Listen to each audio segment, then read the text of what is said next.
வணக்கம் நண்பர்களே. அடியேன் அக்கரைப்பட்டி ஜோதிடர் கனகராஜ் பேசுகின்றேன். அடியேன் ஜோதிடம் மற்றும் ஆன்மீக சம்பந்தமான பல்வேறு விஷயங்களை பதிவிட்டு கொண்டு வந்துட்டிருக்கிறேன். தாங்களும் மென்மேலும் ஆதரவு தெரிவித்து எனக்கு உற்சாகப்படுத்துகிறீர்கள். மிக்க நன்றியை தெரிவித்துக் கொள்கிறேன். அதே சமயத்தில் நம்ம சனாதன சமயத்தில் எந்த ஒரு விழா அல்லது ஒரு சடங்கு செய்தாலும் அதில் உடல் நலத்துக்கோ அல்லது மனநலத்துக்கோ அல்லது சமூக நலத்துக்கத்தான் இருக்கும். அதில் மாற்றமே கிடையாது. பெரியவர்கள் அதுக்கு தான் வகுத்திருக்காங்க.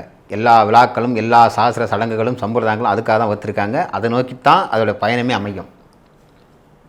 மனிதனுடைய பிறப்பே நாம் எங்கிருந்து வந்தோமோ அதே இடத்திற்கு திரும்புவது தான். இறைவனிலிருந்து வந்தோம், இறைவனிடம் செல்ல வேண்டும். வந்த வேலை முடிச்சுட்டு அதுக்கு உண்டான ஏற்பாடு தான் மனிதனோட வாழ்க்கையுடைய முழு அம்சமே. இதுதான் பிறவி பயன். அப்போ வளகாப்புன்னு ஒன்று, பெண் கர்ப்பமாக இருக்கும் பொழுது வளகாப்புன்னு ஒன்று போடுறாங்க. அதோடைய தத்துவம் என்ன, அது எதுக்காக செய்கிறாங்க, அது எப்படி செய்யணும், ஆனால் இப்போ எப்படி செஞ்சுக்கிட்டு இருக்காங்க அப்படிங்கிறத பார்ப்போமா. வளகாப்பு போட வேண்டிய மாதம் 7வது மாதம். ஏன் இந்த 7வது மாதம் வளகாப்பு போடுறாங்க? ரொம்ப முக்கியமானது. கர்ப்பத்தில் தாய் தந்தையர் சேர்க்கையின் போது சேர்ந்த பிறகு உடல் உருவாகிடும். அதான் உடல் உருவாகிடும், வீடு கட்டுற மாதிரி. அதுக்கப்புறம் உயிரும் உருவாகிடும். உயிருங்கிறது எனர்ஜி. இதே துடிக்கும், நுரையீரல் துடிக்க வேலை செய்ய ஆரம்பிச்சிடும், குடல் இயங்கும், எல்லாமே இயங்க ஆரம்பிச்சிடும். உடல் தோன்றும், உயிரும் தோன்றும், மனமும் தோன்றும். மனம்தான் எல்லாத்துக்கும் முன்னாடி தோன்றி மேப் போடுறதே. முகம் எப்படி இருக்கணும், கண் எப்படி இருக்கணும், காது எப்படி இருக்கணும், இவரோட வாழ்க்கை எப்படி இருக்கணும் எல்லாம் தீர்மானிக்கலாம் அந்த மனம்தான். மனம்தான் நம்முடைய கர்மாவின் அதிபதி. நாம் போன ஜென்மத்தை செஞ்ச கர்மத்தை தகுந்த மாதிரி இங்கே வடிவமைக்கிறது அந்த மனம்தான். இப்போ வீடு கட்டியாச்சு, ஒயரிங் இழுத்தாச்சு, பெயிண்ட் அடித்தாச்சு, எல்லாம் ரெடி ஆகிடுச்சு. இப்போ என்ன செய்யணும், அந்த வீட்டுக்கு உரிமையாளர் வரணும்ல, குடி போகிறது. அது மாதிரி ஆன்மா வரும். இந்த ஆன்மா தான் இந்த உடலுக்கு எஜமானன். அந்த அரசனே இந்த ஆன்மா தான். ஆன்மா என்ற அரசன் வசிக்கும் அரண்மனை தான் தேகம். அந்த அரசன் 7வது மாதம் தான் உள்ளே போடுறாரு. 7 மாதம் முடி அதுக்கு அந்த உடல் இருக்கும், உயிர் இருக்கும், மனம் இருக்கும். ஆன்மா 7வது மாதம் தான் நுழையும். 7வது மாதத்துக்கு பிறகு தான் அந்த குழந்தை அம்மா என்ன பேசுகிறாங்க, என்ன செய்கிறாங்க, அவங்களோட குணாதிசயம் என்ன, செயல்பாடுன்னா அப்படியே பதிவாகும். அதனால தான் அந்த 7வது மாதத்துக்கு பிறகு கர்ப்பிணியாக இருக்கவங்க நல்லதே பேசணும், நல்லதே நினைக்கணும், நல்லதே சிந்திக்கணும், உயர்வான எண்ணங்களோடு இருக்கணும். நீங்கள் செய்யக்கூடிய ஒவ்வொரு நாள் செயல் தான் அந்த குழந்தைய வருங்காலத்தில் பிறந்ததுக்கு பிறகு அவனை வளர்ச்சி நோக்கி கொண்டு போகிறதே. இதுக்கு நம்ம புராண இதிகாசங்கள்லாம் நிறைய ஆதாரங்கள் இருக்குது. சரிங்களா? அப்போ இந்த 7வது மாதம் அந்த ஆன்மா வருது பார்த்திங்களா தேகத்துக்குள்ளே, அதை வரவேற்று அந்த ஆன்மாவிற்கு இறை பாதுகாப்பு கிடைக்க வேண்டும், நல்ல ஆரோக்கியமாக பிறக்க வேண்டும், அறிவாளியாக பிறக்க வேண்டும், தெய்வாம்சர் விளங்க வேண்டும் என்பதற்காக மகான்களால் வகுக்கப்பட்ட ஒரு சடங்கு தான் அந்த வளைகாப்பு. அந்த வளைகாப்புனா இப்போ என்ன செய்கிறாங்கன்னா, கண்ணாடி வளையல் வாங்கியாந்து அதை எல்லோரும் போடுறாங்க. அந்த கர்ப்பிணி பெண்ணுக்கும் போட்டு விட்றாங்க, எல்லோரும் போட்டுக்கிறாங்க. வகை வகையான உணவுகளை சாப்பிட்டுட்டு, புளி சாதம், லெமன் சாதம், தயிர் சாதம் சாப்பிட்டுட்டு வாழ்த்திட்டு வராங்க. ஆனால் இது உண்மையான வளைகாப்பு அல்ல. இது எல்லோரும் செய்ய முடியுமான்னு தெரியல. ஆனால் இதுதான் உண்மையானது சொல்லணும்ல, சொன்னாதானே தெரியும். எல்லாமே மறைச்சி வச்சுருப்போனா எப்படி அடுத்த ஜென்ரேஷனுக்கு தெரியும்? இன்றைக்கி நான் சொல்கிறேன், இதை கடைப்பிடிக்க முடிஞ்ச அன்பர்கள் கடைப்பிடிங்க, நல்லது. ஆனால் இதான் முறை. வளைகாப்புங்கிறது ஒரு வளையம் செய்யணும். அந்த வளையம் பஞ்சலோகத்தில் செய்யணும்.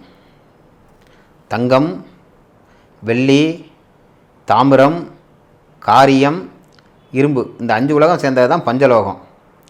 தங்கம் அப்படின்றது குரு பகவானையும், வெள்ளிங்கிறது சுக்கிர பகவானையும், தாமிரங்கிறது சூரிய பகவானையும், காரியங்கிறது சந்திர பகவானையும், இரும்புங்கிறது சனீஸ்வரனையும் குறிக்கும்.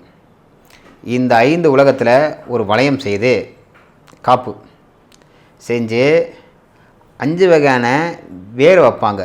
மந்திர சக்தி வாய்ந்த வேர்கள், தெய்வீக சக்தியை தன்னகத்தை அடக்கி இருக்கக்கூடிய 5 வேர் இருக்குது. 1 வெள்ளருக்கு வேறு. வெள்ளருக்கு வேறு விநாயகரோட அருளை பெற்றுத்தரும், சூரிய பகவானோட ஆற்றலை தரும், அந்த குழந்தைக்கு ஆயுள், ஆரோக்கியம், அறிவு பலம் மேலோங்கி நிற்கும். அப்போ வெள்ளருக்கு வேர், அடுத்து சிவபெருமானுக்கு உகந்த வில்வ வேர்,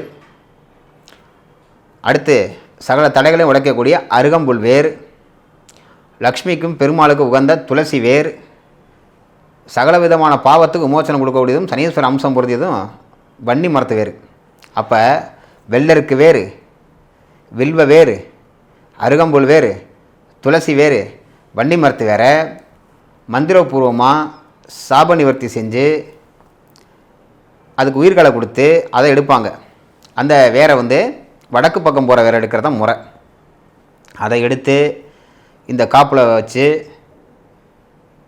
அதை தான் ஓம் சிவாய நம அப்படின்ற மந்திரத்தை 108 முறை ஓதி அந்த பெண்ணுடைய இடது கையில் அணிவிக்கணும். இதுதான் முறை. அதுவும் அந்த வேரை என்னைக்கு எடுக்கணும்லாம் கணக்கு இருக்குது. வியாழக்கிழமை வரக்கூடிய பூசணத்திரை எடுக்கிறது சிறப்பு. ஞாயிற்றுக்கிழமை வரக்கூடிய பூசணத்திரையும் எடுக்கலாம். செவ்வாய்க்கிழமை வரக்கூடிய பூசணத்திரமும் எடுக்கலாம். அன்றைக்கி தான் முறைப்படி அது காப்பு கட்டி சாப நிவர்த்தி பண்ணி அதை எடுத்து காப்பில் வச்சு அந்த காப்பை ஓம் சிவாய நமங்கிற மந்திரத்தில் உருவேற்றி வச்சுருப்பாங்க. இதை அந்த காலத்தில் மாந்திரிகர்கள், பூசாரிகள், மகான்கள்லாம் கையில் வச்சுருப்பாங்க. இதை அவங்க அதை உரிய தட்சணை கொடுத்து அதை வாங்கிட்டு போய் அவங்க குலதெய்வத்தை நினச்சி அந்த பெண்ணுடைய இடது கையில் அணிவாங்க. இது அணிகிறது மூலியமாக அந்த பெண்ணுக்கு இறை பாதுகாப்பு கிட்டும். அந்த குழந்தை நல்லா ஆரோக்கியமாக குழந்தை பிறக்கும். தெய்வீக சக்தி வாய்ந்ததாக இருக்கும். கர்ப்பிணியாக இருக்கும் பொழுது பல தீய சக்தியால் பாதிப்பு வாய்ப்பெலாம் இருக்குது. அதெல்லாம் வராமல் தெய்வீக அம்சமாக அமையும். இதுதாங்க முறை. அப்படியே ஒரு உபரி தகவலையும் சொல்கிறோம். பெண் கர்ப்பமாக இருக்கும் பொழுது குங்குமப்பூ சாப்பிட்ணுன்னு சொல்கிறாங்க. எதுக்கு கேட்டால் குழந்தை வெள்ளையாக பிறக்கிறதுக்கு அப்படின்றாங்க. அப்படிலாம் இல்லை, ஏதாவது இப்படி சொன்னாக்க சாப்பிடுவீங்கிறதுக்காக சொல்லி வச்சுருக்காங்க. எதுக்காக சொல்லப்பட்டோன்னா அது வைத்திய சாஸ்திரப்படி குங்குமப்பூங்கிறது மூளைக்கு நல்ல வலு சேர்க்கும். அப்போ பெண் கர்ப்பமாக இருக்கும் பொழுது மூளை வலு வேணும்.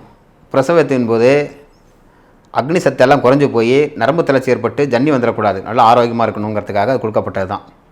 அதோடு இல்லாமல் குங்குமப்பூ சாப்பிட்டு அதை கர்ப்பத்தில் இருக்கும்போது சாப்பிடும்போது அது மூலயமா குழந்தை கிடைக்கக்கூடிய பேராற்றலானப்பட்டது. அந்த குழந்தை பிறந்த பிறகு நல்ல அறிவாளியாகவும் நல்ல ஒரு நிபுணத்துவம் பொருந்தியவனாகவும் ஆரோக்கியமானவனாகவும் இருப்பான்ல. சிங்கம் போல் குழந்தை பிறக்கணும் சித்தர் நூலில் வர்ணிக்கப்பட்டிருக்கு. அதனால் இதெல்லாம் தெரிஞ்சுக்கணுங்க. திரும்பவும் சொல்கிறேன், நம்ம சனாதன சமயத்தில் மகான்களால் ஏற்படுத்தப்பட்ட அனைத்து சடங்குகளும் நல்ல காரணத்துக்காக உருவாக்கப்பட்டது தான். நம்ம காரணத்தையும் காரியத்தையும் எடுத்து சொல்லி அதோட முக்கியத்துவத்தை சொல்ல மறந்துட்டாங்க. இப்போ நான் ஒன்று ஒன்றா சொல்லிகிட்ருக்கோம். நம்ம சேனலை தொடர்ந்து பாருங்கள். மேன்மேலும் உங்களுடைய கருத்துக்களையும் பதிவிடுங்க. ஏதும் சந்தேகம் இருந்தாலும் பதிவிடுங்க, நான் திரும்பி பதில் பதிவிடுறேன். உங்களுடைய உற்றார் உறவினர்கள், நண்பர்களுக்கும் நம்ம சேனலை பற்றி எடுத்து சொல்லி பகிருங்க. உங்களுடைய பேராதரவுக்கு நன்றி. மேன்மேலும் எனக்கு இந்த மாதிரியான பதிவிடுவதற்கு உங்களுடைய ஆதரவு ரொம்ப முக்கியம். எல்லாம் வல்ல எம்பெருமானின் திருவருளால் தாங்களும் தங்களை சார்ந்த அனைவரும் எல்லா நலமும் எல்லா வளமும் பெற்று சௌபாகியத்துடன் வாழ்ந்திட பிரார்த்தனை செய்கிறேன். வாழ்க வையகம், வாழ்க வளமுடன். ஓம் சிவசிவ அரகர ஓம். ஓம் அரகர சிவசிவ ஓம். ஓம் சிவம் சிவம் சிவம். அடுத்த வீடியோவில் பார்ப்போம். நன்றி, வணக்கம்.